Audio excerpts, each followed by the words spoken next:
So, the thing I'm really curious about, we probably should get into this a little, is, when you are collecting these email addresses again for it's a webinar or not. Let's focus on not the things that have that are more finite. So ebook, webinar, that kind of stuff, right? Things that you probably would use a landing page versus a subscription box for on your blog. Now you have that right now. That it's finite. It's something tangible. Like this series, for example. Next month we have our final episode. What am I going to do with these guys now, right? I've collected a bunch of email addresses as a result of this. I found this really awesome tool to create landing pages. Gee, I wonder who those guys would be.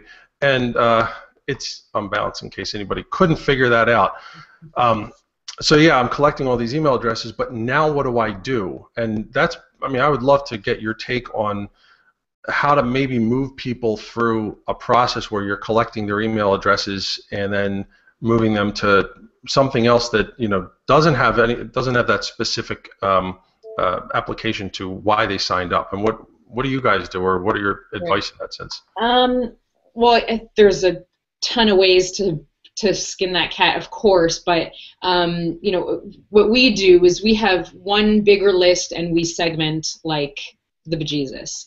We have to. There's no way. But I mean, in this particular case for this series, it's all about email marketing. So you know that anybody who subscribed to your list during this series is really interested in email marketing. So you're not going to hit them up after this series is up with something about maybe you will, but ideally you might not hit them up with something about like Google Plus marketing. You'll continue to talk to them about email marketing because you know that's what they're interested in. You also know that their format that they enjoy is a live presentation like this. You also know where they signed up from potentially, so you know their channel. So you have some pretty good information about these people, what's going to make them happy and what might drive them away, and obviously do the things that are going to make them happy. Give them what they want, and if they've asked for email marketing information, provide more of that.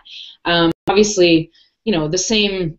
Everybody, I feel like everybody must know this, right? Like, don't bombard your list. Provide value. Don't talk about things that are irrelevant to them. Stay super, super relevant and on point, and be kind, and always give them a way out.